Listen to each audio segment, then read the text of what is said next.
Well, it is time for your week in review, and boy, do we have a lot to talk about tonight. And there's nobody better than Ashley Mann to be able to help me break this down between Brock Lesnar's return, Becky Lynch, and of course, her in-person experience being in Chicago when CM Punk returned about 9 days ago now. We're going to talk about that and so much more right now. This is WWE superstar Drew McIntyre, and you're listening to the WWE Podcast.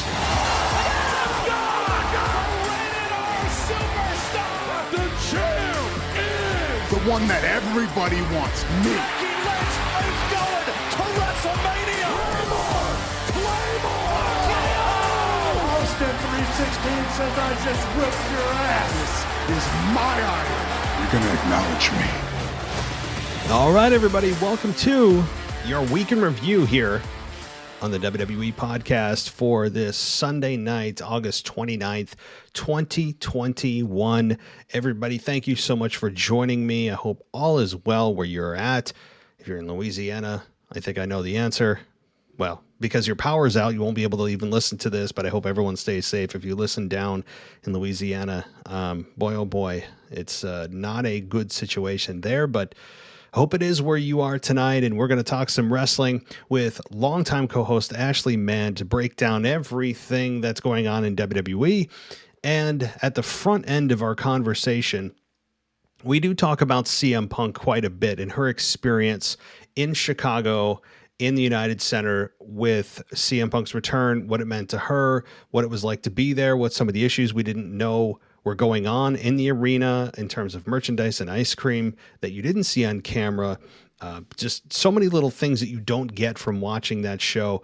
I know it's, again, 9 days ago now, but we did talk about that. How could I not ask her? So I know this is the week in review, and just want to give you a bit of a disclaimer that we do talk about CM Punk and again, her visit to Chicago quite a bit at the beginning of the show, but we do dive into wrestling for WWE land anyway, very shortly thereafter. So just hang with us if you're here for the weekend review. It does happen on the second part of our conversation. So great conversation with Ashley. Just awesome to have her back on the show.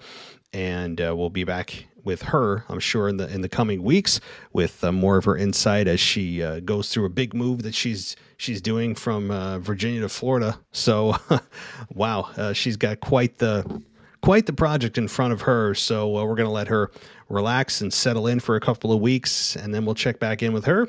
But we're gonna dive into some content here in just a second. If you want to go ad free, if you're just saying, "Hey, screw these ads, I'm tired of the interruptions," well, there's an easy way to fix it. Two ways. You can go to Apple Podcasts. On our page, there's an ad free button. If you click that ad free button, you get 3 free days of all of our shows ad free, and then it's only $2.99 a month for everything else that we do ad free, including the exclusive show Wrestling Nostalgia that's only available on Apple Podcasts and Patreon. And speaking of Patreon, that is also the other way that you can go ad-free for $1 a month and enjoy all of our content ad-free, including the exclusive Wrestling Nostalgia show that is only available to subscribers. So thank you, everybody. If you want to go ad-free, that's how you do it. I know ads are interruptions. They're not fun, but it's how you pay the bills and how you monetize your show. Who wouldn't want to? So, okay, guys, that's enough for me. We're going to come back here. I'll be back here on Tuesday night with your Monday Night Raw review, and then we're on to our normal schedule. We're on the road now to Extreme Rules, so take that for what it is. But if you are a wrestling fan right now, man, oh man, it is a great time to be a fan with so much going on in both promotions, not just WWE. So, all right, let's get to my conversation with Ashley, and I'll talk to you next time. Oh, yes, guys, we have Ashley Mann back to discuss this week in WWE, everything from Brock Lesnar's return to Becky Lynch's return and everything in between. However, before we get there, Ashley, we're going to talk CM Punk in just a second. How you doing? What's going on? I am fabulous, Matt. Fabulous. This has been probably the best week in wrestling that we've had in a few years. If that's probably, I'm pretty sure that's a pretty accurate time frame, but what an exciting week. What an exciting week. And like we were just talking about, I'm kind of all over the place. I've been in like 3 or 4 different states this week. So between Chicago, moving here, it's just Crazy, but I'm so stoked to be talking to you finally. How have you been? I've been not as crazy. Well, I've been crazy, but because of a different reason, taking care of another human being. You're crazy because you're in the middle of a chaotic move. So I'm glad you could squeeze in some time here to talk about, like you said, one of the most, I guess, exciting weeks, as you said, in professional wrestling, WWE and AEW. In probably, I don't even know the last time we experienced this. Just look back 6 months. We were all in the Thunderdome and sobbing every week. And, there's nobody back. We're speculating what could happen, and fans come back and everything explodes. And it has been awesome. So we're going to talk about WWE in just a minute. But if you guys don't know, Ashley attended AEW Rampage on August 20th. And yes, that was the show in Chicago in which we saw one of the biggest returns of all time, and that's not exaggerating, of CM Punk, of course. And Ashley, before we get to that moment, that moment when Punk's music hit, I have to ask, how was your experience as overall getting there, getting to the arena? Like, kind of go through that first. So, like we were talking before we started recording, I'm horrible with directions, right? So getting to the arena was interesting for me, but no, the parking and everything like that, like, and the arena itself was just beautiful. And like, I didn't have time to actually like explore the entire arena itself, like all the statues and everything. But by the time I got there, I believe I got there around 7:00 their time, which was right at the start from the pre-tapes, for like Dark and all that. Everyone was already there. Like, there was a line wrapped around the building to get in even before like the actual show itself started. Tons of CM Punk merchandise. Of course, everyone chanting, just getting pumped. And it's just like, you felt like it was a party, right? People were outside in the parking lot tailgating. It was just like, you felt like you were going to like a concert or like a big, like almost like a WrestleMania type thing, like a huge event. Like, the vibe itself, like just even before the show started, was just completely different. I know exactly that feeling. I've been to 2 WrestleManias in my life, and it is something to behold. And that vibe is something you never forget. The energy of that moment in that time and space, you'll never forget. And I know exactly what you're talking about. Anybody that's been to a big time event, sports, meaning wrestling or otherwise, knows exactly what we're talking about here. And I had a feeling that Chicago was not going to be happy if CM Punk did not actually debut. And were you hearing rumors of riots? Were you hearing rumors of anything that if Punk wasn't there, people were going to flip out? Yeah, 100%. Because, so the thing was, since I got there, like I said, around 7, I would say probably like 85-90% of the people who were going to be like there for the entire show were already there at that point. So all the lines for like the beverages, beer, and like this merchandise tables were already wrapped around the building. So my main priority was to check out the merch first. The line, and it's such a cool like influx of fans too, because WWE is more geared towards family and like the younger crowd and things like that, and just like your people who are going out there just looking for a show. AEW is your hardcore audience, your, I guess, internet quote unquote fans, right? The people who are tuned in and just like there because everyone knows, like, you're there for a specific reason. This group of guys in front of me, we were waiting at the merch, and we finally got up to the table to see like what they were offering and stuff like that. And the shirt that they had was just like the typical Rampage, like it was like a collage of like the different wrestlers and just like the regular logo, and just like it pretty much just like an I was there type shirt, right? Just like a regular roster shirt. Everyone, I don't really know why, but everyone was expecting like CM Punk shirts to be out already before like the show even actually started, and we like actually knew he was there. So the group of guys in front of me, they're like, "Oh man, this is BS. Like if he doesn't come out, like this is." Can't say everything word for word they're saying, but pretty much like it was the vibe, like, he better be here. But it wasn't like they were doubting Tony Khan or AEW or anything like that. It was just like we're here for a reason, like, and if it doesn't happen, like, it's like a big screw you type of thing, and like a slap in the face, because like you've led us to believe and to build this anticipation, right? And if it was, because that was kind of my vibe too, like if he actually wasn't going to be there, like, Tony Khan should have put a hard stop to it, right? Because that's just like leading way too much into it.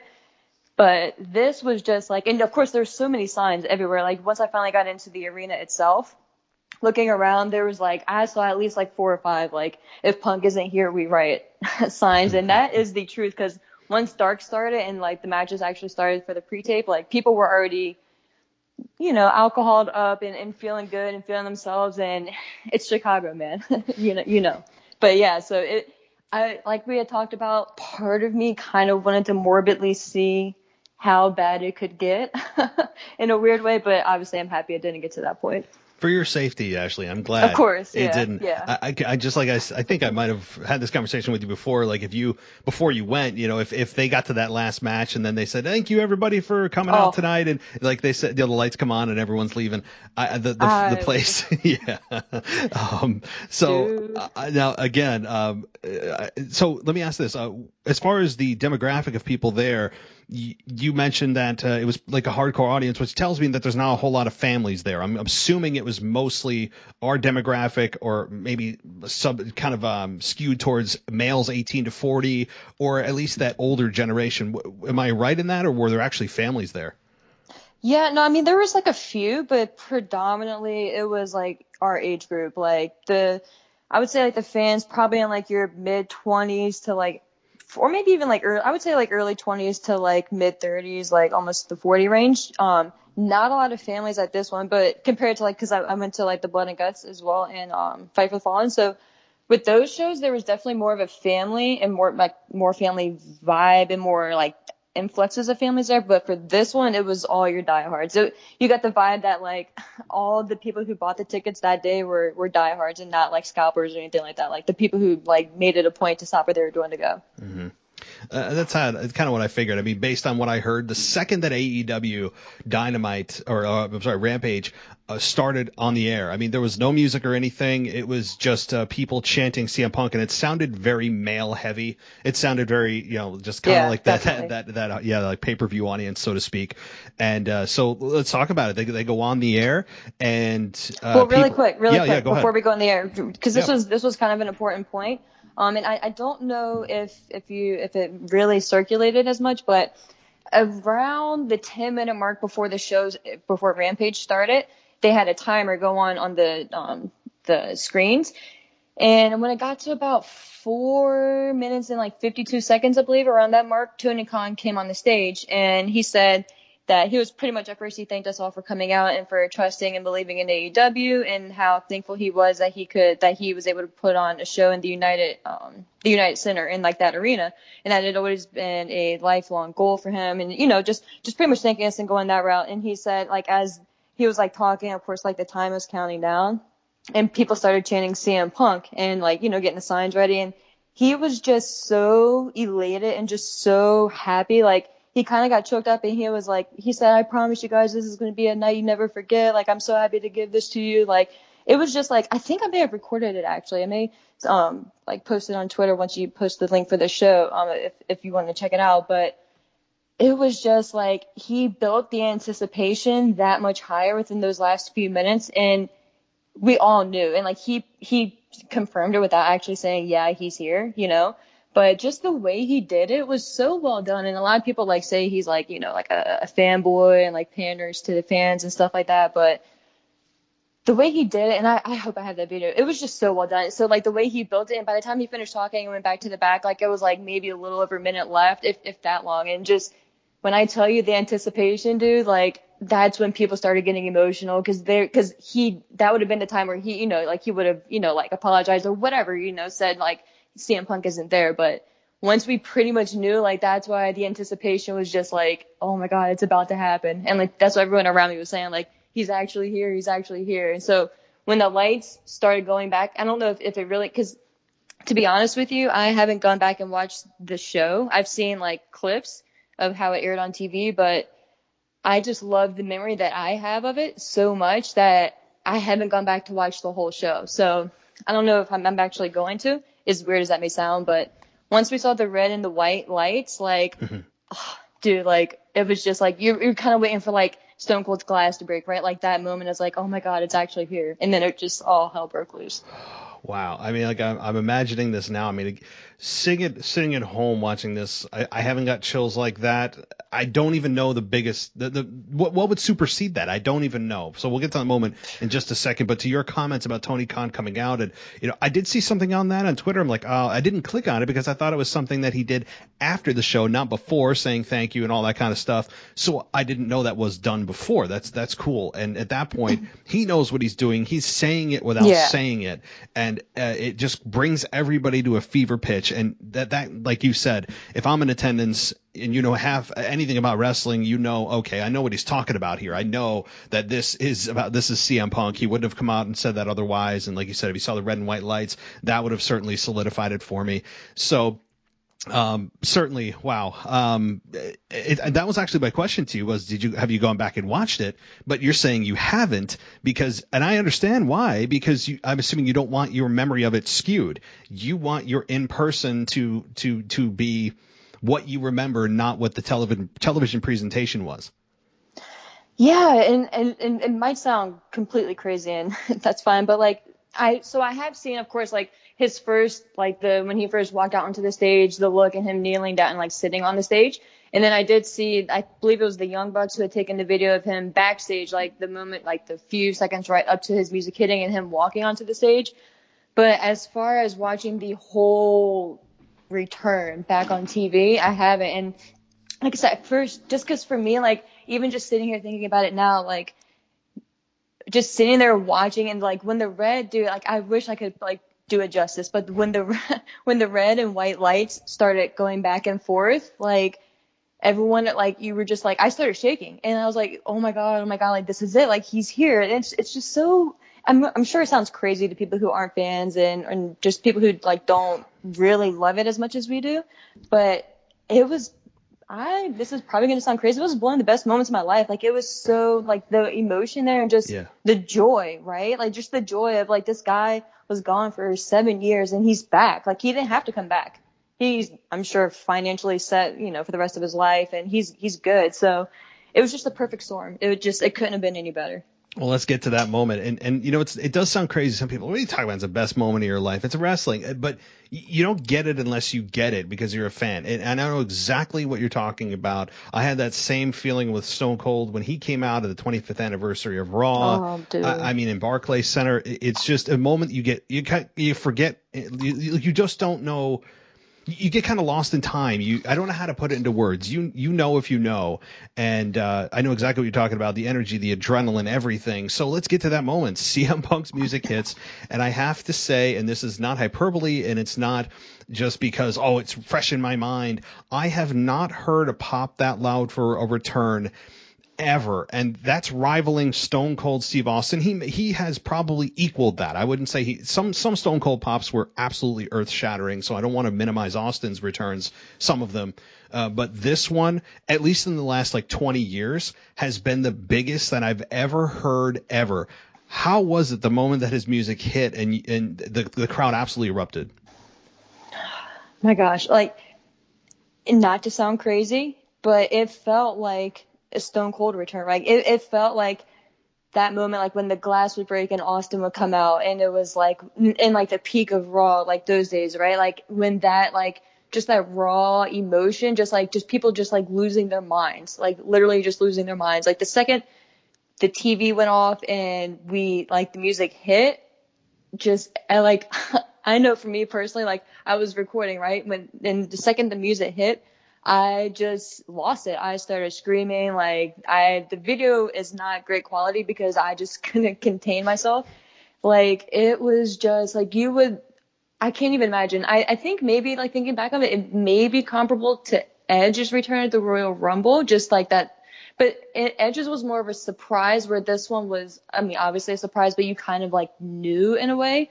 But I really don't really know what else to compare it to. It was just like once in a lifetime, and like seeing the emotion and just everyone just loving him and just everyone being there for a particular reason and just knowing what this moment meant in wrestling it was a beautiful thing, man. And I'm sure you've seen that guy who was crying in the audience. There was a lot of people crying. Like, there was a lot of emotional people and grown men just losing their minds, even all the way up to the show. But this, like, when the music played and he came out and was making his way to the ring, and once he jumped into the fans, like, it was just a celebration. Like, it was, he could have stood out there and just not even said anything the whole night and just, like, interact with the fans, and, like, we probably would have screamed the entire night. Like, it was just unreal. It's giving me goosebumps just thinking about it. And I have to say, I mean, it's funny. I went on a, when it was, I don't know, a week or so ago, I went for a run around my neighborhood, and I was, instead of listening to music, all I did was have the CM Punk return on replay.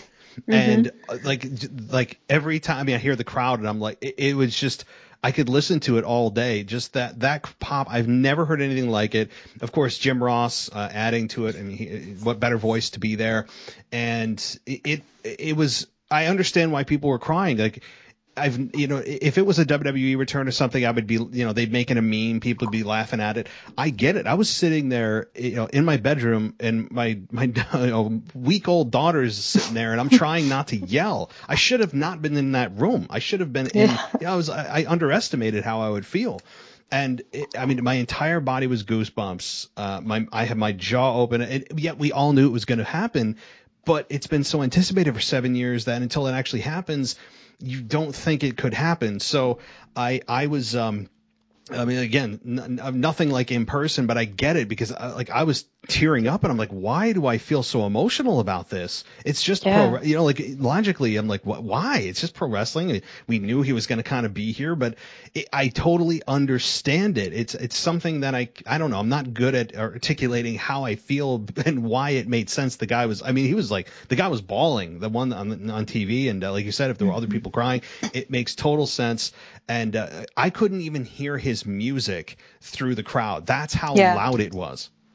No, yeah, because we had tried to, and especially like on the second loop, as like after he jumped into the fans and he had been out there for like maybe a couple minutes at that point, we tried to like sing along with the music, but you couldn't hear like at what point at the lyrics they were at, so everyone was just all over the place. The second, like once he wrapped up his speech, which we'll get to, but at the end, like everyone started like singing the actual song and like the lyrics, and I just can't wait for him to go back and come out at All Out, because I hope his song is going to be one of those like they do for Judas, and just sing, because that's such a good sing along song. And I totally get what you were saying, like when you went out. I've actually been listening. The video that I took, I've watched that I don't even know how many times myself.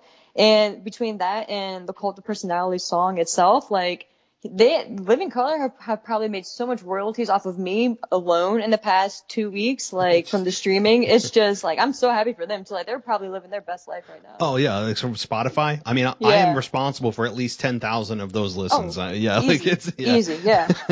So, yeah, certainly. It was just absolutely unbelievable, and I would love to have seen, in the behind the scenes, not in front of the camera, but behind the scenes, what WWE was doing. You know that some of them were watching.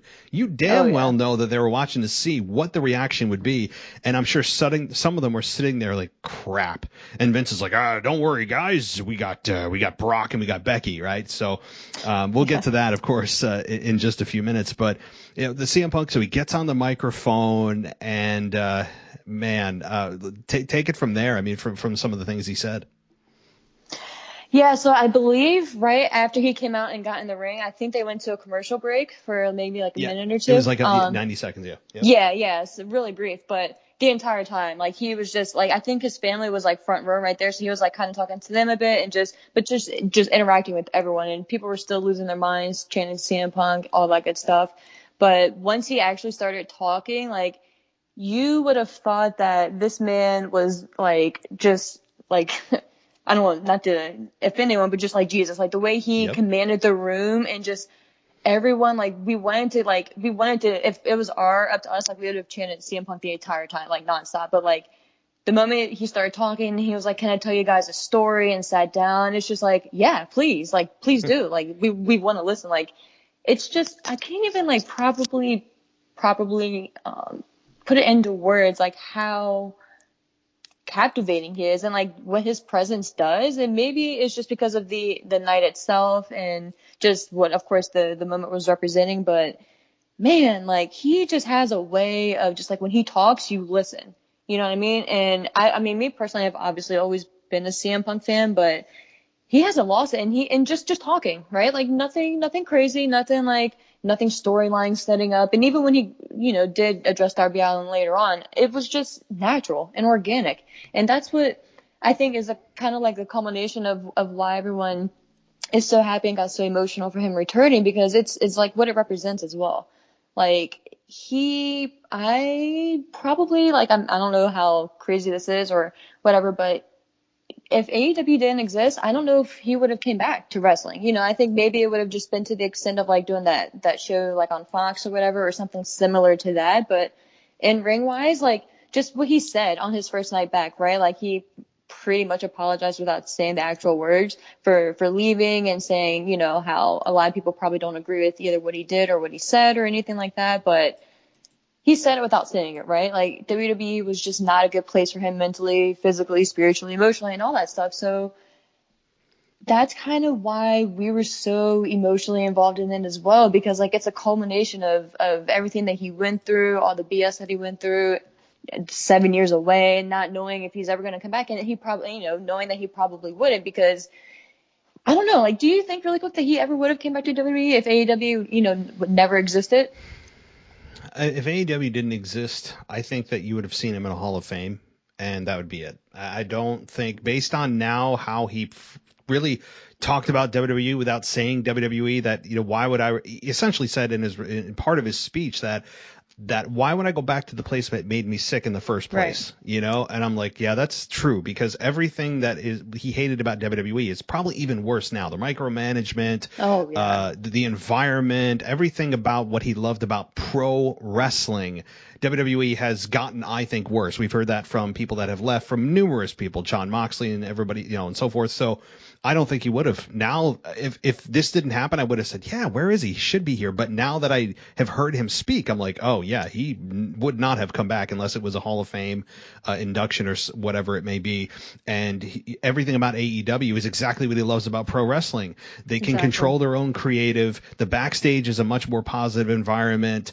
He has the freedom to do with what he wants, how he wants to do it. It's just everything he loved about it is what AEW represents. So now it makes complete sense that he would never have returned to WWE. I don't even know if he'll ever get a Hall of Fame induction at this point. Which is so sad. It's so sad. And that's kind of why I asked you that as well, because thinking like when we were there, just like you couldn't really understand why, but just kind of looking back on it and like you said, like hearing his speech and like the comments he's made after that, you kind of realize like, man, like he probably wouldn't have actively come back. And that's so sad, because I don't know if you had seen his, I think it was actually called like the Best in the World DVD that they did on CM Punk from WWE, like the documentary from him and all that.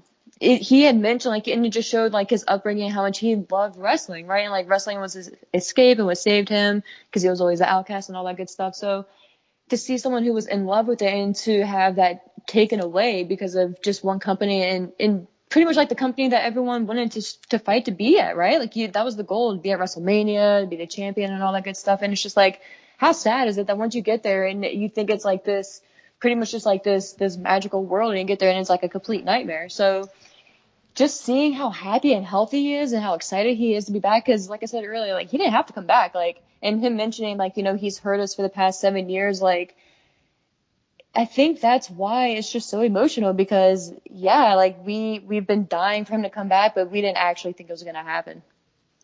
No, I didn't. And I still, even when I saw the rumors, I said, I don't know. We've heard this 100 million times before over the last 7 years. And then things started to get more and more solidified. And I was like, all right, I'm effing tuning into this. I need to see this. And so did 600,000 other people. I mean, when you look at the ratings, I don't know if you keep track of that at all. Like they had, I think it was 700,000 roughly the week before on Rampage. And when Punk came out, it was 1.1 million. So do the math. I mean, that's like a 50% increase. So certainly Punk is, you want to talk about a needle mover, this guy is exactly that. And we'll see, of course, to Roman Reigns. Yeah, exactly. Yeah. I mean, true. I mean, we'll see over time. Of course, over time, the nostalgia for some people wears away, as Punk even alluded to this past week on Dynamite. That the kind of mystique starts to fade away. I mean, we're human beings. The pop isn't going to be as big as it was in Chicago. It's just the way it goes. But we'll see if the trend is to level off, maybe around 1 million or so.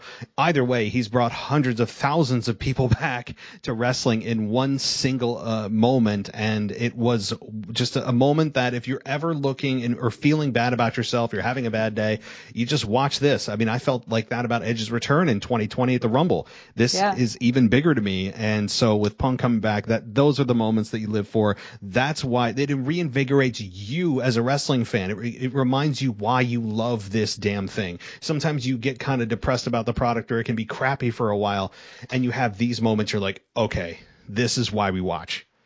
Exactly. So, exactly. Oh, man. And one last thing, ice cream bars. You did get ice cream bars. I love how you kind of gave a jab to WWE by doing that. That was awesome. Dude, oh, my gosh. So wrapping it up. So after he gave his speech and addressed Darby Allin, which was pretty cool. We weren't really expecting Darby and seemed to be up in the rafters. So that was a pretty cool touch.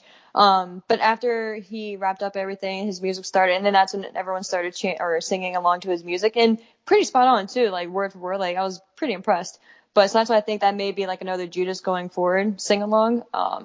But the second it starts playing, I see like just a mad dash. Like everyone is getting up because of course like he had taken his jacket off at that point. Like so we saw the shirt, and then he mentioned the ice cream bar. So my first thought was, oh crap, like I have to go get, like the shirt and the ice cream bar now. And once I saw everyone else running by me, because I was like, well, I really want to watch the rest of the show. But dude, when I tell you thousands of people got up, I was like, oh, it's now or never. So I ended up actually, because the line by the time I got out there, and I was right near the exit for like where my seat was. By the time I got out there, the line was already wrapped around the building. Like I missed so he, I think, was out there for about 20-ish minutes, maybe a little bit more than 20 minutes. And once he left, of course, that's when everyone got up. I was in line, and we all were in line from the second that happened to after the show. So we all watched the rest of the show, like in the hall on the monitors, because we were waiting for the shirt. And I am so happy I went out there when I did, because by the time I got up to the line, and like I said, I was probably waiting in line for about 45 minutes to get the shirt itself. By the time I got up there, they were already sold out of like 3 different sizes. It was like the extra large, or 2 different sizes, the extra large and the large, and they were running low on medium and small. And there was this one guy going around like pretty much being a jerk saying, oh yeah, they already sold out, and like trying to hawk his for like $50 a shirt. And it's just like, dude, like really? And when the shirts were only $35 a piece. So it's just like, really, like you always have to have that one guy, right? Yeah. It's just like, come on, dude. But yeah, man, I'm kind of like bummed I didn't get 2 shirts, because now like I'm never gonna wear that shirt, right? Like I love the shirt, but I'm never gonna wear it. Like I don't want to get it ruined. Like because especially they're not making like ringer shirts anymore apparently, because that design sold out. But between that and the ice cream bars, like I don't know if you saw it, but people are actually, and at first I felt crazy, right? Because first of all, let me take another step back. The ice cream itself, top quality, best ice cream bar I've ever had in my life. Oh my gosh, dude! I was expecting like some like like dollar store, like some cheap. No, like I wanted a second one, but it was so fulfilling that like I was like, I'm not gonna be able to finish the second one, and I don't want to waste it. So like the quality of the chocolate and the ice cream itself, like in the chocolate, it was like thick. It was like a thick layer of chocolate too. So shout out to whatever company made it, because it was like a local Chicago company. I wish I knew the name. I don't have the wrapper with me, but yeah. So like that's why I didn't get the second one. But I was like, I feel kind of crazy, because I was like, I'm gonna save my wrapper, right? Because I'm sure you've seen a picture of it by now, but. And or I don't even, maybe I sent it to you, I don't know, but it like had his logo and everything on it. It was just like a pretty cool wrapper. So I was like, yeah, I'm gonna be that crazy person that saves mine, right? Little did I know, people were selling their wrappers on eBay for like starting out at $35, and some people were selling like the actual ice cream bar still in the package for like over $100. What? I was like, are you kidding me right now? No. Like, dude, I was like, now I should have got like.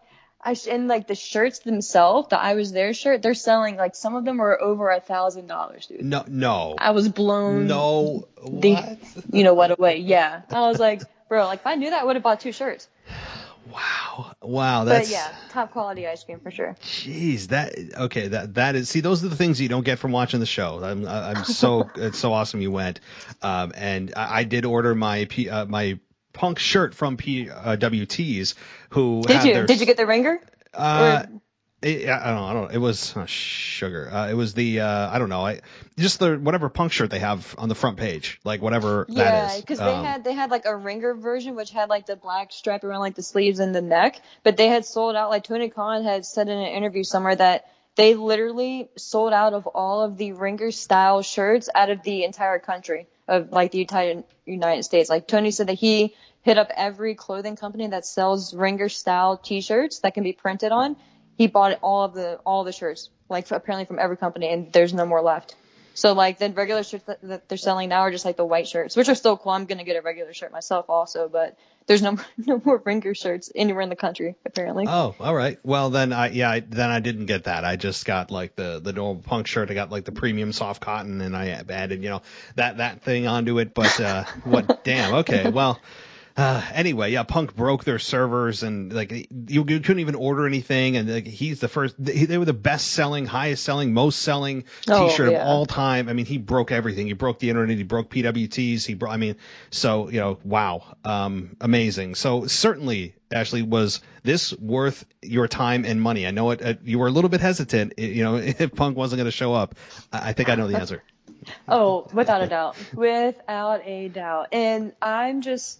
Like you said, because I was a little hesitant. I was like, if he doesn't show up, like I'm going to be one of those people, right? Those crazy people that you're going to be seeing on TV. I would do it 100 times over. Like I would work overtime if I had to. Like, bro, like I'm so thankful and lucky that I was able to get a ticket that wasn't crazy. Because being up front, like my ticket was only $70, and I was one level above like the floor. So I've had pretty decent seats, so it wasn't even like that outrageous price wise. Now that you've experienced this, it's going to be hard to, when you go to a wrestling show, WWE, AEW, whatever, to top this. The bar has been set so insanely and unachievably high that I don't know if you're ever going to experience something like this again. This may be in your entire life, not to depress you, but this is, I mean, it may be the best wrestling moment you experience ever. It could be. So now I'll just stay home. I have no reason to go back out. Yeah, you've reached the top. Yeah. No, it's so funny you say that. I'll say this and then we can move on if you like. But so I'm in the process of moving from Virginia to Florida. In DC, especially with Richmond, like our Coliseum has been torn down, and we're in Richmond. You're not going to have a Coliseum. Like, so the closest would be about 2 hours away, which is like a different part of Virginia, towards like the beach. But ideally, you're pretty much your next go-to arena is going to be DC, the Capital One Arena, and they were having. WWE had, of course, put their tickets on sale, and there I think it was like a super show or something. It was like a live event, but like both rosters were going to be there. And to be honest with you, like I wasn't even like into it. Like I didn't even really want to go. Like I wasn't really, and this was before I went to the AEW show, but I wasn't feeling it. Like the vibe just isn't there. It's like, do I really want to drive 2 hours and sit there through the show? Like I don't. And it's a very strange feeling because to me growing up, like it was just WWE. WWE was the world. Like WWE to me was wrestling. So like, and to have that feeling now where it's like I'm not even really pressed to go. Like I'm already looking at, because AEW is having a show in Orlando, I believe in October. So like I'm already like looking out tickets for that to see like if I can fit that into my schedule work wise. But I haven't even looked for any WWE shows down there, and it's just kind of weird to say. Yeah, I know exactly the feeling, and I felt that way about SummerSlam happening. A couple nights later, or the very next night. I said this feels like a step down. SummerSlam feels like just a disappointment. I'm very like unenthusiastic about watching SummerSlam after being just on such a high with CM Punk that anything that happens with WWE, anything they do is going to feel like a step down. And Vince certainly tried with his returns at SummerSlam to make it at least just noteworthy, or people are talking and he gets the last laugh, but I still don't think they did. I still think that SummerSlam, I think, was in general a mess. Outside of course, you got Brock back, you got Becky back, but outside of big names, I think structurally, outside of maybe Rollins and Edge, it was kind of a mess. I know we're not here to talk about SummerSlam, but I got to ask you just what do you think about the two returns of Brock and Becky at SummerSlam? The Becky one was a mess. I'm just so flabbergasted and just so disappointed. And we can touch on it maybe a little bit more once you get into like the SmackDown side of everything. But I'm like we've spoken about before, and it's pretty much well documented. I'm a big Becky fan, so I'm happy she's back. But man, like it's like they went out of their way to like just squander it, and now she's a heel. Like that's what it's appearing to be. Like it's just so confusing to me. But with Brock, you know how I feel about ponytail Brock. I love ponytail Brock. So I'm just so happy he came out with his ponytail, the beard, the jeans with his belt buckle. Like I was loving that Brock, and I'm happy he's back. And it looks like we're gonna get babyface Brock. So that'd be cool to see how it plays out. But I was a little surprised he wasn't there on SmackDown this week. So that was kind of interesting, and we'll see how that plays out. But yeah, I mean, I think they tried, and I think Brock may have gotten the upper hand return wise between Becky and him that night, but I don't know. Like I feel like yeah, it's exciting, but it's just still kind of like lackluster. And I think for me personally, it's my feelings of WWE as a whole. Like I just feel like they've taken the fun out of so many different things, and it's just like I don't know. It's just like I'm in a weird place right now with it. They're like it seemed like they just simply overbooked Becky's return. They overthought it. And I think that putting her in a heel role, which we'll talk about that, I guess, first is, obviously she came on SmackDown. She said that she missed the fans and she never gave up that giving up the Raw Women's Championship rather due to her pregnancy was the hardest thing she ever had to do. And she's more deadly than ever because she has more to fight for, obviously referencing her daughter. And that she was not sorry for her controversial SummerSlam win. It was simply in preparation. I'm making sure I'm getting this. I'm reading in a summary here. Taking advantage of the opportunity when she was able to beat Bianca in less than 30 seconds. And that obviously brought out Bianca Belair. Well, that tells me that she is a heel, I guess. Are they? And then she just said nah to literally just nah to the match that she proposed. Just so flippantly, yes, and just exited the ring like it was no big deal. Like, so disrespectful. I guess because the beginning part of her promo was kind of babyface-ish, where she was talking about, obviously, she's more to fight for, she's a family, all that, that's great. Like, who's going to boo that? And then she just takes off, disrespects Bianca. The way I'm reading this is, because I'm very confused about this too, and we can dive into this, is that she's a babyface that's still in transition of going to a heel, that WWE didn't want to try to make her a hard and fast, definite heel and do something super dastardly, do something that is absolutely going to make her a heel, but rather have people kind of going, what's going on here? So I think it's actually a slow descent into making her a heel instead of making the mistake that they did with her and Charlotte, in 2017, 18, whatever it was, when they, quote, turned her heel, which actually turned her babyface. So maybe they're taking the slow road with trying to make Becky an actual heel. Like, what the hell is going on? Well, see, that's the thing, and that's why I'm kind of confused here, because like you said, like, we're not going to cheer.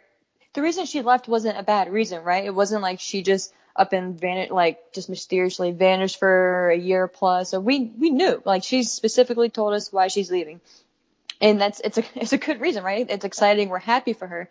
So for her to come back and say she has a whole new reason and, like whole purpose and like to fight for and all that stuff, like, of course we're going to cheer for that. So to go down that route and have us go down that mindset and be like, okay, yeah, cheer, good, all that good stuff. And then to be so disrespectful towards Bianca's challenge like that, it kind of contradicts itself in a way. So that's why I'm just a little confused. And it's just like, to me, it's just one of those things where it's like, like you mentioned, you're overcomplicating the whole thing.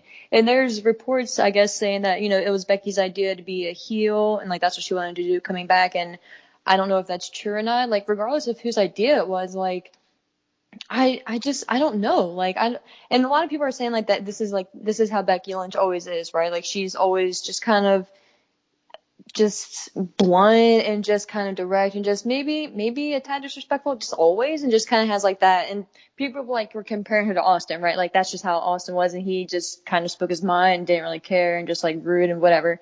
But it's just different with Becky. It's just, I don't know. Like, first of all, Bianca didn't do anything to her. It wasn't even the show that she left. So if anything, she should have an issue with Charlotte on Raw or the Raw Women's Champion, who, like, whenever she would have came out to address the Raw Champion. So the fact that she's even on SmackDown is kind of, character-wise, of course, like, I'm sure backstage it all makes sense. Like, Seth is there, whatever. So that doesn't even make sense why she's even on SmackDown to begin with. So what, you can just disappear and then come back and choose your title? Like, you didn't win the Royal Rumble. Like, you just came back from time away. Like, it just doesn't make sense. And I'm not the biggest Bianca Belair fan, but I don't know. Like, part of me is like, maybe it's better that the whole return and her beating her in, what was it, like 20 some seconds or whatever, like, maybe in a strange way that protects Bianca. She was caught off guard or whatever. But I don't know. Like, I'm not feeling it, and I'm gonna wait and see how this one plays out because I'm a huge Becky Lynch fan, and if that's what they want her to be, a heel, then fine, whatever. But it's just, she can't be talking about her kid every week, and that can't be her reason for being back, because who's gonna boo that, No, that's the whole thing I'm saying. Like, this doesn't make sense. Pick a lane. I mean, I don't. Right now, she's kind of driving down the middle, making you guess. Well, guess what happens when you make people guess? They start to not really care. Right. I mean, like, exactly. if you do this long enough and people are going to go, you know what? I'm like, I don't even know anymore. I mean, that's what causes indifference and people to just not react, period, which is sad for Becky Lynch, who was one of the most anticipated stars to return in 2021. And it doesn't make sense that they at least didn't get a few months of a babyface run out of her. That doesn't make sense. I don't. To me, if I'm WWE, I'm thinking, hell, man, I'm like licking my chops at all the merchandise she's going to sell and this and that. I mean, they're a for-profit organization. Why would you not want to at least take advantage of one of your biggest women's star of all time returning at least for 3 months, 4 months as a babyface, and then make that turn, because then you're at least maximizing her return value by getting merchandise or whatever else you want to get out of it. Ticket sales. I mean, I'm sure sells tickets. She's a needle mover herself, especially the women's division. Like, what the hell are you doing? It doesn't make any sense. It was the most botched big return, maybe of all time, dare I say, at SummerSlam. I was sitting there going, what? Like, I was so confused. The return made little to no sense of her showing up on SmackDown to recapture a belt that she never had in the first place, like you said, by the way.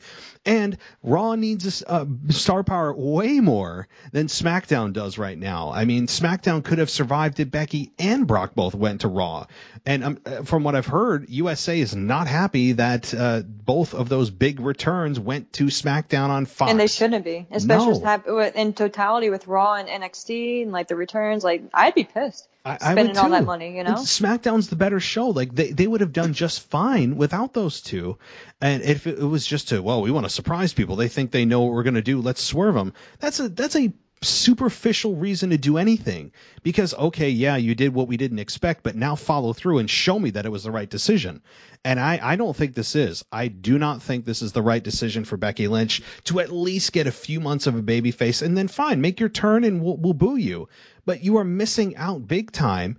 People don't want to boo you right now, and you're trying to make us. It's weird, and I just doesn't feel right. It feels like Stone Cold turning heel right now. It's just kind of icky. Yeah, it's weird. And yeah, I mean, to be fair though, here's the thing: when Becky was about to leave before Money in the Bank happened, and she made her announcement, and Asuka became champion, people were starting to sour on her character a little bit, and rightfully so. She was champion forever.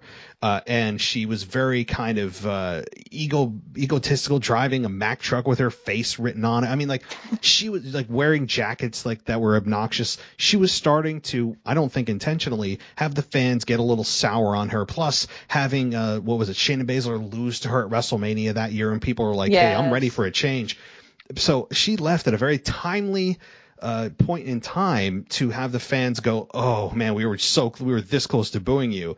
And then have her come back and people with open arms are like, oh, this is awesome. So she could be a good heel, but it's just, it doesn't feel right. You already have a top babyface of Bianca Belair on SmackDown, who is doing a very good job. You don't need two. And if their point is, well, you got to have a top heel for her to work with. Yeah, but don't make it your top babyface that you could take advantage of. Try to be your heel. It doesn't feel like Becky belongs on SmackDown. That's the point I'm making. It just doesn't feel right. No, and yeah, you're right. Bianca does, or well, if that's your excuse, oh, well, she needs a top heel. Well, yeah, that's what you're supposed to be doing in the meantime, building up other stars on the roster so she has people to go against. I think the whole Bayley injury really threw a wrench into their plans. And I think that they're going to try to drag that out longer, and maybe Becky, well, and, as I was about to say, maybe Becky, originally was slated to go back to Raw, but with Seth being on SmackDown and, let's be honest, Seth and Becky are higher on the totem pole than a lot of people. Obviously, they're in a relationship. They're going to want to make them happy. And they should, travel-wise, it should be as easy as possible for them to travel. I'm not saying that they, split them up, put them on different shows. If you can do it, right? If you can make their life easier, of course. Yeah. So I'm not saying that. But at the same time, too, like, their draft is in, maybe 2 months, month and a half, 2 months from now. You could have had Becky return or just hold off on her returning altogether. If it's that big of a deal and, have Seth move back to Raw. But if your whole gripe and your whole complaint is, Bianca didn't have any competition, well, that's your fault too. You have all these other female talent. Like, what happened to Toni Storm? Like, you could have built up Zelina Vega. Like, you have Liv Morgan. Like, she just disappears. And, like, all these people just disappear. And, like, Naomi, like, what have you been doing with all these other females? Like, you have so much TV time. That is the part that always gets to me. It's because they blow returns like this and turn people unnecessarily because they just don't put any effort into actually building side stories. It shouldn't all be about the championship. You should have grudge feuds. You should have feuds over whatever, thinking back to like the whole Mandy Rose and Otis thing. Like, that had nothing to do with the title and it was fun, and then leading up to Sonya and Mandy having their own storyline. So, like, there's just so many different things you can do, right? And it's so frustrating because you have so much talent and besides seeing the same people on TV every week, it's just when you get to the point where one injury can really affect the whole division, that's a problem. And why not use Sonya Deville? Right? Like, I mean, maybe there's something blows my mind. I'm tired of seeing Sonya Deville in a managerial role, and why they always have to cut to the GM or the official on their phones texting. They did it with Kurt Angle. They've done it with Adam Pearce. They do it with Sonya Deville. Like, who are you texting? Like, yeah, and why is the camera on you? Like, I mean, like, why is the camera? If I'm a cameraman, like, filming somebody texting on their phone is the last thing I would film. So that's not good quality content. No, it's not. But we all know it's just so somebody can pop in to see. We get it. I guess our brains just kind of forget that part. But you look at it, you're like, well, why am I being shown somebody texting on their phone right now? It's the most boring thing of all time. So Sonya Deville on her phone, and then dismisses Naomi very disrespectfully, would tell me that something's going on there, at least because this is the first time Sonya has been very kind of dismissive of somebody instead of playing kind of the fair and square official, I would say. So I was hoping, well, maybe Sonya's going to come out of whatever funk she's in, a retirement she's in, to face Bianca Belair. I mean, I don't know. It's just, they almost had to try to F this up, and they did. I mean, they made an effort, and yeah, you guys achieved your goal. This is the very weird return for Becky Lynch that they could have been so simple. So, all right, let's move on here. But the rest of the women's division, of course, Liv Morgan, I think, had a good showing on SmackDown with her match being one of the final two in that fatal four-way elimination match. Kevin Owens on commentary was fine, but weird. That kind of shows you what they have for Kevin Owens right now, does it not? Right. Yeah. And I'm a big Kevin Owens fan, but man, it's crazy. I saw something on Twitter, I think today, or maybe it was yesterday. It was like the 5-year anniversary of him winning his first Universal Championship. And just to think, like, where he was 5 years ago, 4 years ago, compared to now, not saying he's in like a bad place or anything, but it's just, he's just one of those that just kind of just hurts me because like they could have done so much with him, like he's one of those guys that can pretty much do anything, but I don't know, like it was just not what I was expecting commentary wise for him. Maybe, if he got a few weeks, and not saying he was bad or anything, and he probably had like a lot of people in his ear, I'm sure it's I'm not even going to attempt to say it's an easy job, but he just wasn't free, and you just kind of got that vibe, Oh yeah, you did. I got that vibe, and he didn't say a whole lot, and that's smart on his part. He only kind of chimed in when he felt like he should, and that's perfect. Plus, I'm sure he didn't want to do an excellent job either, because if he does an excellent job, Vince might say, "Hey, I think we've got something here, Kevin. How would you like to go full time?" Right. You know, and Kevin's probably like, screw this. I want to go back to wrestling. So I don't know what that was about. I didn't see any purpose for it. Nobody like accidentally got slammed over the table into him, and that started a program. He commented the most probably during the Sami Zayn Dominic Mysterio match. Because obviously Sami Zayn and him having the history that they do. So that made sense, but it didn't really serve any purpose other than, hey, Kev, we don't have any creative for you this week. How would you like to be on the announce desk? That's essentially what this was for, because it did not serve any other purpose at all. And so I don't know. I don't really have a whole lot else to say on that, but I would Pat McAfee is missed. Yeah, I got to say, yes, he was sorely. I don't think I've missed an announcer like that since Jim Ross left. I got to say, he was. He just gives that vibe. He's an energy that. I mean, I'm not going to say that you didn't know you needed, because I personally enjoyed like Corey and Michael Cole. I didn't think they were terrible, and I thought Corey, like pushed Michael Cole, obviously more than any of your other announcers, but. Man, Pat McAfee because I think it's obvious he doesn't need this job, right? So he can kind of he probably is more comfortable pushing boundaries in a way, or just being more free and not just being so concerned with what he says. Not saying that he'd be disrespectful or anything like that, but he's just kind of out there to have more fun. He just is more free with it because this isn't his number one source of income. So man, and just having that vibe with the respect that he has for wrestling and the love and the fandom, and that he's grown up watching this and he really loves this, and he's not just here because it's a paycheck and because he's free on Fridays. You can just tell, and he's just a really good addition to the show, and he makes you I look forward to hearing what he has to say. I do too. At first I found him really obnoxious, and I'm like, what is this? This guy's bringing way too much attention to himself. The announcers should not be talking about themselves and drawing attention to themselves, but rather putting it on the talent. But he's done it in a way that actually does enhance the talent, that he gets overexcited or angry about what's going on. He does bring it in a way that feels authentic, like he's actually a fan, which is Nakamura. fun. Yeah, the Nakamura, oh God, he loses his mind dancing on the desk and everything like that. And the one clip I heard from him that I'd missed on the SummerSlam pay-per-view that I really loved the phrasing of was it was done during a video package, was when he said about Brock Lesnar that he's the alpha male of the human species. I think something like that. And I'm like, oh, wow. Damn, that's a good line. If there's anybody to be that alpha male of the human species, Brock Lesnar is that. I mean, so. Yes, you couldn't draw a better version of that if you tried. No.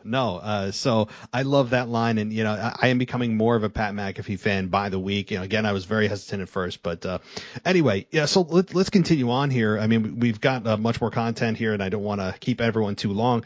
Bianca Belair, again, faced or defeated Liv Morgan in that fatal 4-way. We get the earning of the number one contendership by Bianca to get a title match against Becky. They didn't say when or where, but if you know anything about wrestling, it's going to be probably at Extreme Rules in 4 weeks or so, and September 26th. So that's probably what's going to happen. It was fine. I think it was a good showing for Liv Morgan, who unfortunately continues to lose, and so does Zelina Vega and Carmella. I actually don't know. Has Zelina Vega won a match since he's returned at all?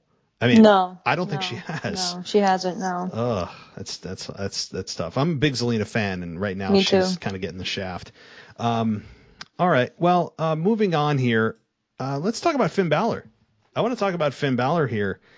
And he comes out during the whole family celebration after Paul Heyman was a little bit unnerved that he may have pissed off the tribal chief because the Usos were grilling him about, you knew about Brock and this and that, and how can we trust you? You knew Brock was coming, you didn't, So and obviously I don't think Paul did. We'll see where that lands.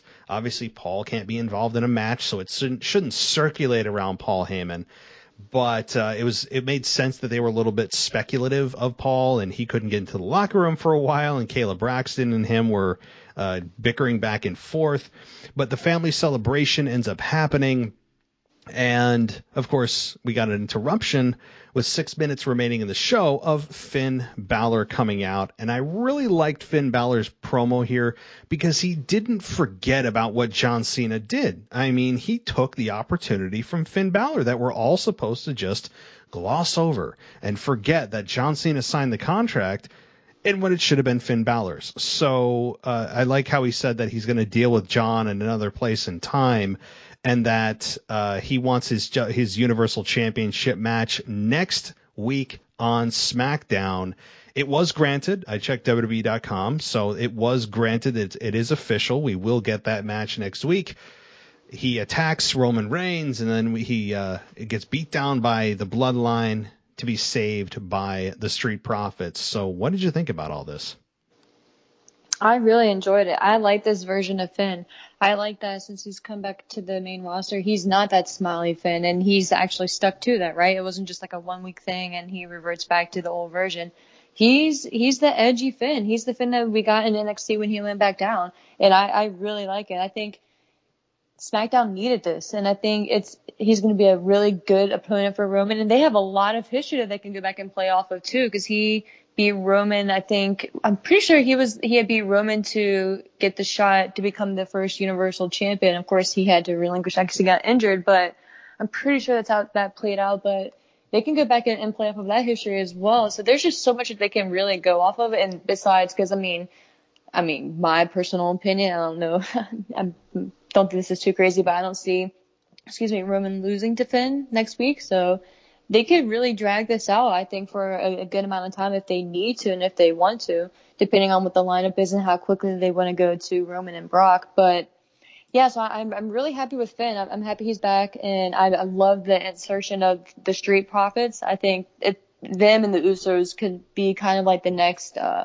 New Day and Usos feud. I think that they could probably have some really good matches. Maybe not quite to that level, but entertainment and excitement wise, I think they really could. And man, Montez Ford, he has a way of just standing out. Like going forward the next few years, like I could really see him just being a breakout star, like as a singles, and maybe even him and Bianca Belair being like a power couple going forward. And I just see money written like all over him, just his charisma and everything. And he's so smooth. I mean, I think he could probably, benefit for having more like in-ring time as they all could. I'm sure, it's one of those things where you have to, they say like not ring rust necessarily. I'm not saying he has that, but just the more you're in the ring, the better, obviously. So I think that they could really get a lot out of him. And I think that feud going forward would be really good. And just imagine like a 6-man match that they can have. So I think that'd be really good. And in this version of Roman, I think Roman and Finn match-wise is going to be just completely different than what we got the first time, and just that much better. This is going to be really good. And am I excited that it's going to be on a free episode of SmackDown? No, I like delayed gratification. I think it's a much better way to deliver something that fans want than just gotta have it now. And I think that WWE over the last several years now have really used title matches as a crutch to try to get people to watch their product. And I think the more you do it, the less fans are going to be interested in it. And I think it by proxy is going to devalue the championships themselves, because, hey, they're giving away on free TV all the time. You get a championship match and you get a championship match, and it's just too much. It's too much. I understand people are, it's exciting about Finn and Roman. It is, but I want to see it on a pay-per-view. I really do. And plus it ups the chances of maybe Finn could capture it, right? I mean, if it's on free TV, we've seen title changes on TV, even major title changes on TV. They've happened, but they're very few and far between. So the fact that it's happening on SmackDown next week leads me to believe that there's a very high likelihood that Finn Balor is not going to win, that they just get this out of the way. And I appreciate WWE for at least acknowledging that Finn was screwed out of the championship match, yes. And they didn't just leave that open and then Finn's character is damaged for not following up and saying, hey, what the hell, man? So I do appreciate that. But I think this is just a way to get that loose end tied up and then move on to maybe Brock Lesnar at Extreme Rules. Do you think that's actually going to be the case, or do you think they're going to wait until the next pay-per-view, which is, hang on to it, guys, Crown Jewel in Saudi Arabia, whether you love it, hate it, or protest it, or blood money, whatever you want to call it. What do you think they do with Brock? Yeah, no, I think they hold off for Saudi Arabia because what is that in October? Yep, Is that like the early October. part of, yeah, okay. Yeah, so I think next week I don't think we get like a clean finish. I think there's probably gonna be like some DQ type of finish or something, or interference or something like that, which would prompt a rematch, which would then, my opinion, be at Extreme Rules. So I think that's how they're gonna play it out, and then either Brock shows up at Extreme Rules again, or whatever. They do something the next week to get that going for Crown Jewel. I'm not sure exactly how much time is in between, probably just a few weeks. But yeah, I think that first match, and I hate to say it because that's gonna be such a bummer if it's true, but I think that first Brock and Roman match is gonna be in Saudi Arabia. Which is crazy. Like, I don't even know how they're traveling over there with all the restrictions right now. Like, that just kind of, like, blows my mind. Like, I don't know. I don't really keep up with what's going on in Saudi Arabia. But, like, just the fact that they can travel that far with the pandemic right now is just kind of surprising. Well, and everything else going on in the world. I'll just leave it at that. Yeah, not to get too much into it. But, yeah, it's just, just the timing and everything is just kind of, whatever. But, yeah. Yeah, but it's just sad that it's not going to be over here. You know what I mean? That's just it. It feels like a UK pay-per-view that those pay-per-views never mattered to us. Right. Like Insurrection or something. Right. Like those pay-per-views to us were like, wait, what happened and who cares? I mean, at least as a United States fan, like you didn't care because it was kind of like this sideshow, not based in reality. It was just something that happened exhibition-wise that doesn't have any effect on what's really going on in the story. So that's how I kind of view Saudi Arabia, those Saudi Arabia pay-per-views. In my mind, Shawn Michaels still hasn't returned. Nope, and he still has hair. He still has. Really quick, have you seen the disrespectful action figure that they released of him with no hair? No. It is the creepiest, and it's the saddest thing. I am a child, so I have to go look at the action figures whenever I go into a store. And they had this. I'm going to take a picture next time when I go in there, and I'm going to tag you in it. Please. It is the most absurd. At first, when I looked at it, I was like, who is that? At first, I thought it was Lars Sullivan. I was like, what picture is that? It was Shawn Michaels, completely bald, the worst facial expression ever. Like, it was just, I just stared at it for a few minutes, just brokenhearted. Like, why would they? Why would you do that to him? Why? That's not how people remember Shawn Michaels. I mean, like that's I swear I didn't recognize him. That's that bad. That is. I'm sorry. That is disrespect. That is disrespectful. Like Truly. But you said no hair, and it made me think of that. So I'm gonna next time I see it, I'm gonna tag you in it. Oh gosh. Oh man. All right. Well. Anyway, as far as Saudi Arabia goes, I am never really a fan of them going over there. Not because I just don't like when they go over there, because to me it's just it's somebody, the prince or whoever's paying them this massive amount of money, has them create these matches that are usually don't result in a really good outcome. I mean, look at you, Undertaker and Goldberg. We all know that was essentially a match that whoever over there in charge, the prince or whoever, wanted to dish out, however many zeros on the check to make this match happen. It just feels like this is not a consequential pay-per-view, that it's something other than, really the best memory I have is Titus World Slide. Like, that is the best thing that ever came of the Crown Jewel events. That is the best thing I will ever take from it. And Titus World Slide is one of the funniest, best moments ever in professional wrestling. And when you listen to Corey Graves absolutely in tears, that makes it that much better. It is still the funniest thing ever. So that is by far the best thing that's ever come of this. So you're probably right. It's probably going to be done in October. I've heard rumblings of that too. So perhaps Finn and Roman extend all the way through Extreme Rules. Maybe Finn does get another screw job, and he gets Adam Pearce on his side and tells Roman you're going to defend it against him at Extreme Rules. So yeah, you're probably right. It's going to be Brock and Roman at Crown Jewel in October. We all know how much Brock loves traveling, so I can't imagine how much WWE paid him to go here if that's going to be the case. So. All right. I want to move on a little bit here on SmackDown, and then we'll touch a little bit on Raw. But I want to ask what your thoughts are on Happy Corbin. What do you think about this? As he has seemingly struck it big in Vegas. I don't know how much he won, assumingly millions by how much he's spending on his car and everything else. So poor Corbin has gone to Happy Corbin, who's just so excited about how much money he has that nothing will make him sad. And this past week, he had Big E come out and tried to buy the contract from him for $100,000, and Big E turned it down. What are your thoughts on all this?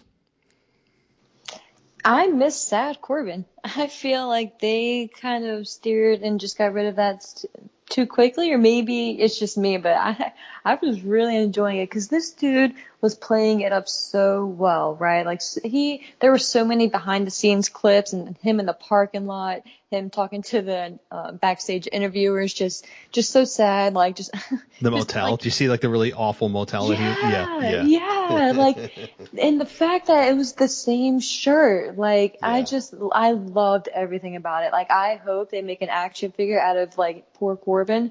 I will absolutely buy that 100% because like it was just the shirt.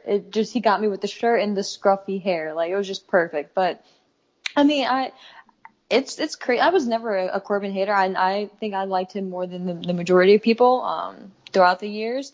I've never been his like number one fan or anything like that. But I think he was just kind of like hated on too much or unfairly. And I think he's improved a lot as well, like throughout the years, especially like the past like 2 years or so. But I'm again, of course, happy he's off of that King Corbin though. That went on way too long. But I'm happy. Like I'm happy he's happy now. Like I think it's cool. Like going forward, like seeing how far he can take this. But I do think that they could have gotten at least like another month or so out of it. Maybe, like I said, maybe I'm in the minority with that, and I think he looks good too. Like he cleaned up really well. Like he looked great in his outfit, like the hat, like he looked really good. So I mean, he can definitely play the part, which, you know, kudos to him. Like going legit from one extreme to the other, like night and day. So it's cool, and I'm happy he's like actually doing something different. He's like actually more character driven now. So it's cool to see how they play this one out. But I kind of wish they would have gotten more out of Sad and poor Corbin. I do feel like there was at least maybe like another month left minimum of that character that they could have done more with poor Corbin or whoever you want to, Sad Corbin, whatever you want to label him as. Some of that stuff was just so well done. He was all in on his character, the hair growing out with the receding hairline, this ketchup stained same shirt, the motel visits, just down on his luck and begging people for money. They offer him money and then he gets mad at how much they're giving him. I mean, just being a complete jerk, like everything. It was so good. I loved it. And okay, fine. He's happy Corbin now. I think as I look at the timeline of Corbin and his character evolution, I believe he started as like the lone wolf, and then he became the Constable Corbin, King Corbin. Then he went to poor Corbin. Now he's happy Corbin. I'm trying to figure out what the end game is for happy Corbin. I mean, maybe they end up having there's in storyline some kind of lawsuit that's brought on him for back taxes. He never paid like the back taxes on his winnings, right? Like because you have to, right? You have to pay taxes on your winnings. So maybe something like that will catch up with him. Get the IRS man to come in. Yeah, exactly. There's something you could do with this. I mean, if you want to bring him back to being super poor and depressed, which is so entertaining to me, other than Happy Corbin. But again, it's been 1 week. I'm okay with it. Corbin's good on the microphone.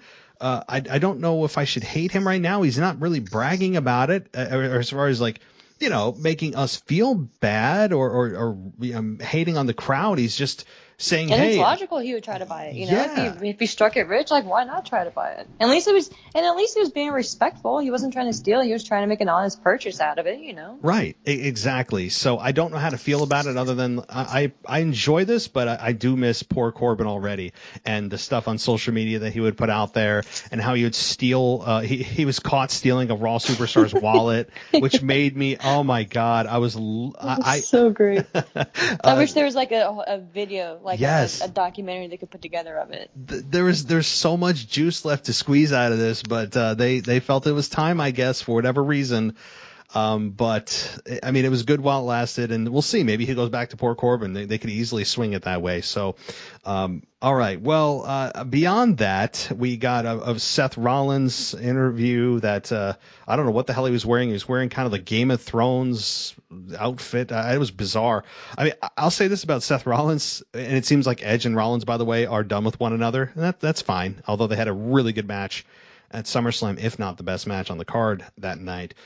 I feel bad for the 2K22 creators who have to, generate all these alternate attires. Oh, because dude, Seth yes. Rollins alternate attires. I mean, like, how do you? How many value packs are you going to need for that one? Yeah, like, I mean, how many? Yeah, exactly. How many download packs? Like you said, yeah, the download creations. I mean, so I don't know. I mean, they must have a whole team dedicated to Seth Rollins attires. I mean, because the guy just makes me laugh every single week. But I also think he's a really good heel. Like, I want to see him get beat up.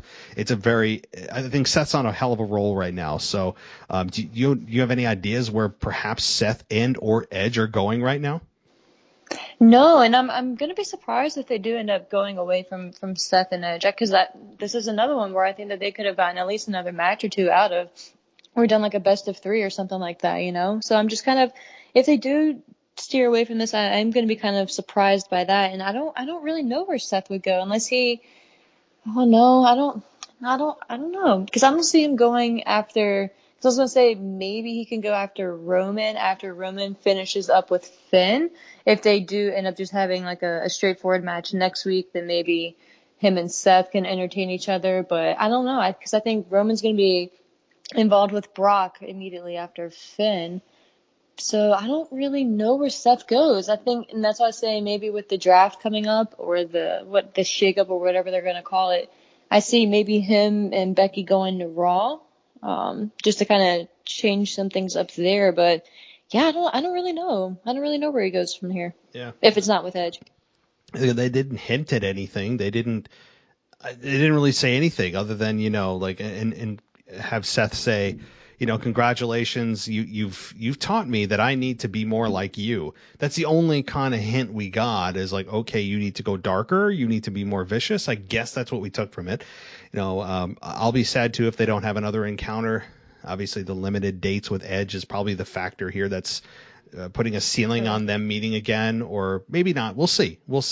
But all right. Well, let's see. The other two kind of smaller items that happened on SmackDown. Cesaro defeats Chad Gable via disqualification after interference from Otis. And then we got Sami Zayn and Dominic Mysterio after a haluva kick. So what do you think first about Cesaro and Chad Gable? And really Otis here is the talking point, because he's been I shouldn't say under the radar. He's been evolving in front of our eyes. So.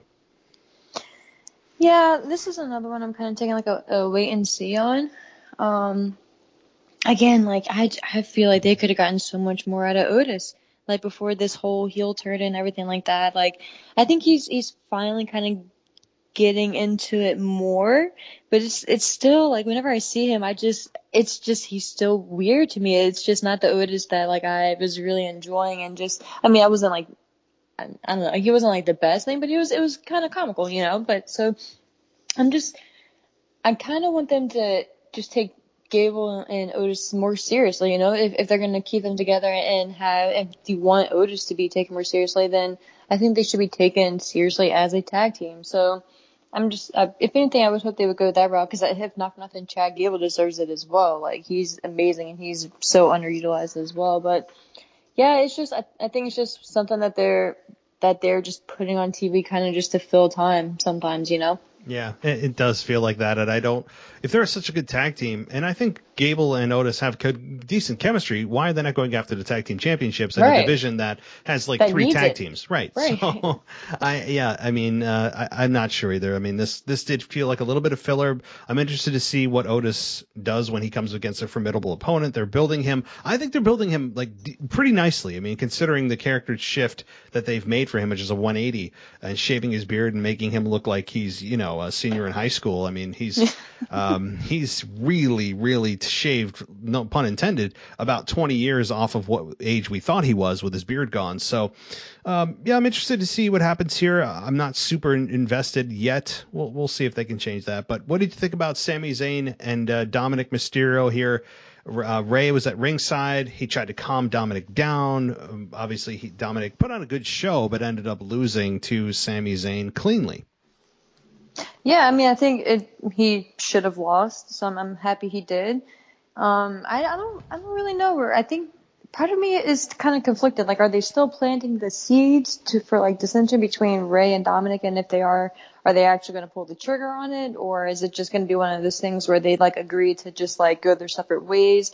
So I don't, or if they just, you know, continue to act like everything's fine. But I'm happy Sammy at least got the win here because he needed it and he shouldn't be losing to Dominic Mysterio. But I will say Dominic has improved so much, and I think that he's been on the main roster for a year now.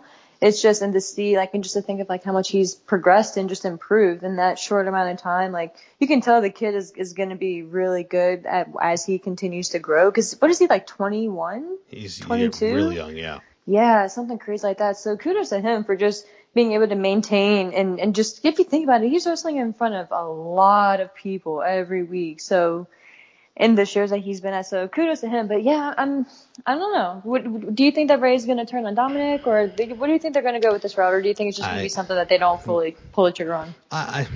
Well, it's hard because my heart, like what I want to see is Dominic turn on Ray, and I want to see him beat it. I want to see what a heel Dominic looks like. And I think Dominic, maybe I talked to you about this, and if I have, I apologize already, but if Dominic turning on Ray would make sense because it could be the whole, you know, young lion thinks they could outmaneuver the old lion, and he's tired of sitting under the learning tree, and the fact that he was in a custody match how many years ago. I just want him to say, Ray's, and you're not my father anyway. Yes. Like, please.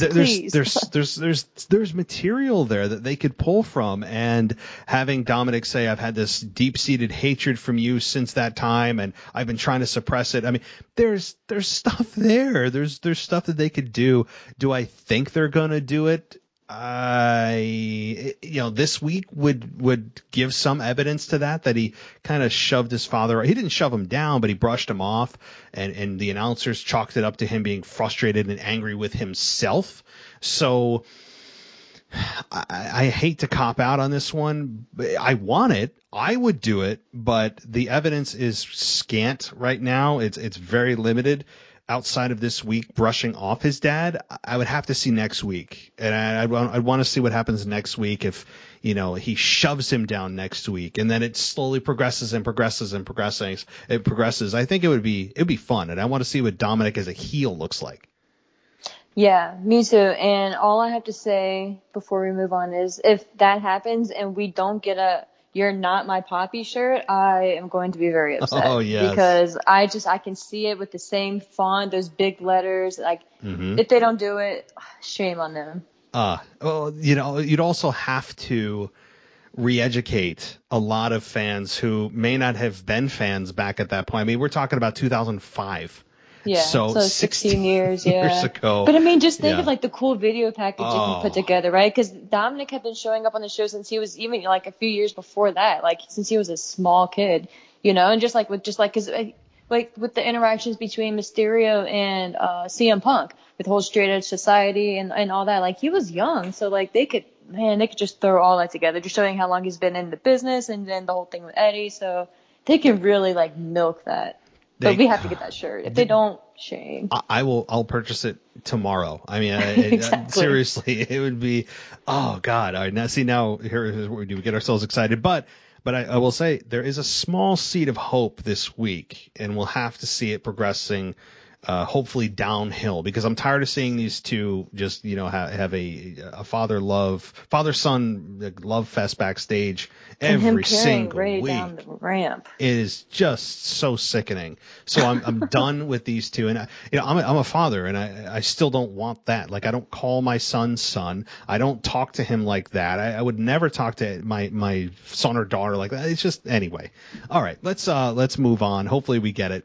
And there obviously there's a lot that happened on Raw. I don't want to go through absolutely everything, but I want to touch on a few things, and you can give me your quick responses to this. Logan Paul appeared on John Morrison's Moist TV. Logan Paul got the biggest heat of the night. And outside of that, also, we got John Morrison or Miz turning on Morrison. So hit those two quick. What'd you think about the Logan Paul heat? Does it lead to anything? And about Miz turning on Morrison? Yeah, I think maybe at first it probably that segment wasn't going to go on for Logan Paul in that respect. But I think maybe if anything, after they saw the reaction that he got, they may try to milk maybe something else out of it going forward. Because you're right, like he did get quite the response, which is kind of surprising. Like, because like I'm sure I think I've mentioned to you before, like I don't really follow them, but lately, like I'm pretty sure it's his brother, right, who's fighting this weekend or something, or is it him who's fighting? Well, Logan Paul. I always get them confused. I know. Well, okay, so Jake is his younger brother. He's also in MMA.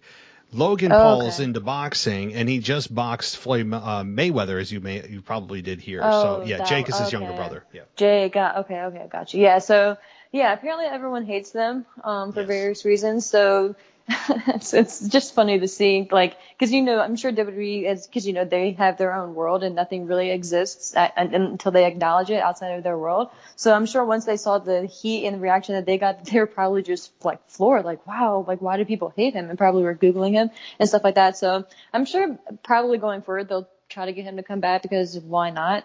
But as far as Miz and Morrison, I'm thrilled. I'm so happy they're breaking up, and I think it's perfect. I think the Miz should be the heel in this, because it's so much easier to like John Morrison than it is the Miz. I think just Miz just is a natural heel. But yeah, and especially with Morrison's moveset, right? Like you can't really hate a guy who does the moves that he does in the ring. So I'm happy they're broken up, because I'm just over the moist TV stuff and the drips. I don't even want to say the words, but it's awful. Isn't it? It's just insulting. So it's just I'm happy they're breaking up. If not nothing else, then at least we're done with the whole hey. If you think about it, man, like the hey ho ho music videos and everything, like they've done some just obscene things. It's just so obnoxious to think about what they've done within the past year or so. Yeah, I mean, more than that. It feels like John Morrison got stuck in 2008 the second he returned to WWE. WWE just stuck him right back where he was. I mean, he has not moved from there since. So I think this is the best John Morrison's in terms of opportunity that he's gotten. I'm excited for John Morrison. I think that if he can actually have a serious tone and not be always talking about some kind of inside joke or trying to be funny on the sly about putting in some kind of word that has a reference to wetness, like that would be great. Like he always has to put in something that has to do with him. We can all, I feel like I'm going to get a little bit off into a dangerous territory here, but you know where we're going here, but if he can get a little serious, and it seemed like he did a little bit, about 60% in terms of his seriousness, I think we could get him to a place where he may be able to get into the United States title picture or something like that. But he needs to get through The Miz first. Again, The Miz, I said this before, I feel like The Miz has not evolved from the days that he was hosting SmackDown saying hoorah back in 2004, whatever the hell it was. So The Miz has been the least evolved character maybe of all time. The Miz has barely evolved from, look at what he main evented WrestleMania with John Cena. He's the same exact guy. And again, he's good on the mic, but I don't want to get on a tangent with this. So I want to ask you also about Alexa Bliss confronting Charlotte Flair, apparently as her next opponent. What do you think? Yeah, it's I don't know. And it's sad because Alexa Bliss is good in the ring, but I'm just over the character, man. And she plays it so well. So it's like nothing against her, but I'm just like, I want her to do something different, especially since The Fiend isn't here, and I don't really want to go down that route because that's a whole other thing. But there's just no reason to have this version of her anymore. And I don't really understand Lily, and I don't think Charlotte should be just interacting with the doll. It's just not for me. And like, I get it. And like, I'm kudos to her for embracing this, and she's done a great job, but I'm just not here for it. I kind of want the old Alexa Bliss, and I've seen some people on Twitter who have mentioned that as well, and she kind of takes offense to that. I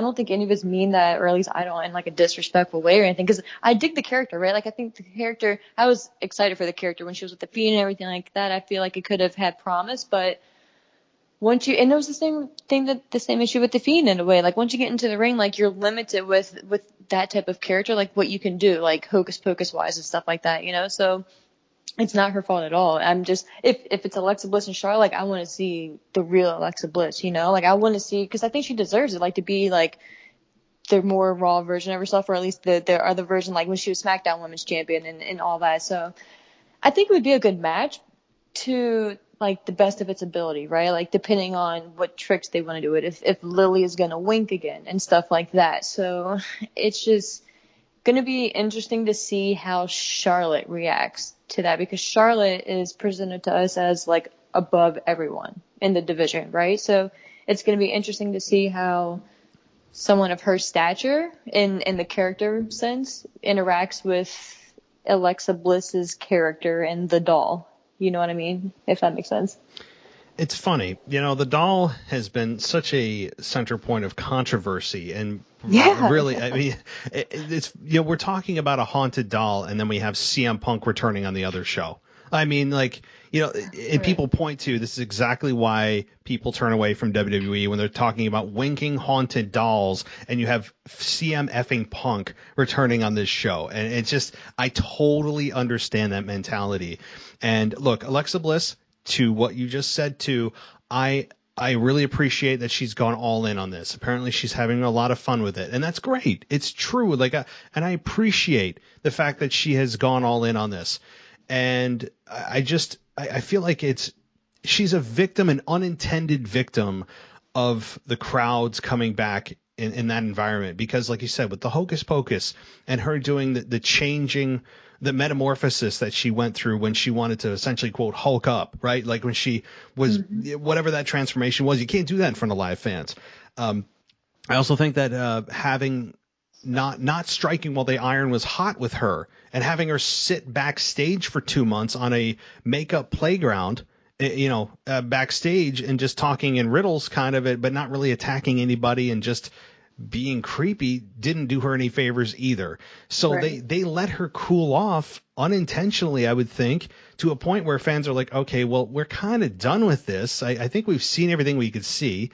We didn't strike when the iron was hot, and that's why we don't really care that much. It's just the natural evolution of a character on top of it, where people want to see something move and evolve and change over time. And she's just kind of a unintended victim of circumstance here, with a lot of different things all at once. So am I still interested in this? Yeah, I am, because it's someone new for Charlotte to work with. And having her and Alexa square off is going to be fun. If this happened 4 or 5 months ago, I would have said, Alexa has a good chance at winning. Unfortunately, I do not think there's really any chance of Alexa winning this championship, especially given that Charlotte just won it, in dominating fashion at SummerSlam. So I'm fine with seeing this program play out, because it's different for both of these females, but it's somewhat of a predetermined outcome here, no pun intended, where Charlotte's retaining. So yeah. All right. Lastly, I think I have 2 more things, then we're done here, is Riddle and AJ Styles. Riddle defeats AJ Styles on Raw after hitting our bro Derek here, and RK Bro has never been stronger. They've never been better. I think their merchandise is going to be killer. People are going to be, and I love them together too. I mean, I got to say, their chemistry is so awesome. And I love how Randy is not just turning into this lovable guy that's making jokes and just hugging Riddle all the time. And he's still kind of the serious Randy. He's being true to himself, which I like. Mm-hmm. He's not giving in to Riddle. He's kind of that older brother that's annoyed by his younger brother. And I like that chemistry. So we'll see how long this lasts. It eventually is going to break down for real, where maybe Riddle turns on Randy or Randy turns on Riddle, and they'll eventually have a match. It's going to happen, but I'm on board for this wave as long as it rides. Yeah, no, I'm right there with you. I totally agree. I'm a huge Matt Riddle fan. I have been for quite some time now. Ever since he pretty much like his beginning days in NXT, he's one of those characters that is at first, and especially before RK Bro, was either hit or miss, right? Like, you either really enjoyed his stuff or his personality just kind of killed it for you, right? Because he does have a very unique and acquired personality or character to him. So once you kind of get past that, and I think Randy has really helped out in that sense, that just kind of like in a weird way too, because like I don't think at first like Riddle when he was riding around the scooter was like, what are they doing with him? Like they're making him into a joke, like all this stuff. But like we've mentioned before, once that he gets into the ring, like there's just like a swip that flitch that just swips, you know what I mean? So it's like there's just something about him that really brings out the best. And I think, like you said, I love that Randy is really not really changing, but kind of just letting Matt in, and you see it more and more each week. So I think, not for nothing, I think RK Bro is the best thing on Raw each week at this point, besides Lashley. Certainly they are. Yeah, definitely. And I love how Riddle always says the three most dangerous letters in all of sports entertainment, RK Bro.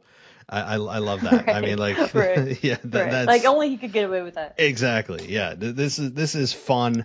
And I'm really on board for this as long as they want to continue with this. They have chemistry that I don't think in WWE anticipated them having this good of chemistry. I think this is one of those, they wanted to get them together to lead to a program to SummerSlam, and it went sideways where the fans really took to it, and they had chemistry that I don't think WWE expected. No. So, yeah, this is a lot of fun. Yeah, so let's move on to the last thing I want to talk about here is Bobby Lashley. And yes, on Raw, we had Damian Priest and Drew McIntyre defeat Bobby Lashley and Sheamus. But to me, beyond that, I mean, Damian Priest, who is the United States champion, stood up and stood to Bobby Lashley.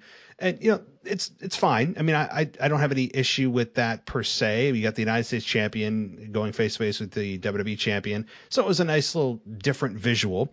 Drew McIntyre getting involved here to help out Damian Priest, that ended up in a tag match, is fine. We all know Drew and Bobby have a history, and he can't challenge Bobby as long as he's champion, so we don't have to worry about that. And Drew McIntyre ends up flattening Sheamus after Bobby Lashley left him high and dry. But I gotta ask, beyond all that, I mean, that is what it is.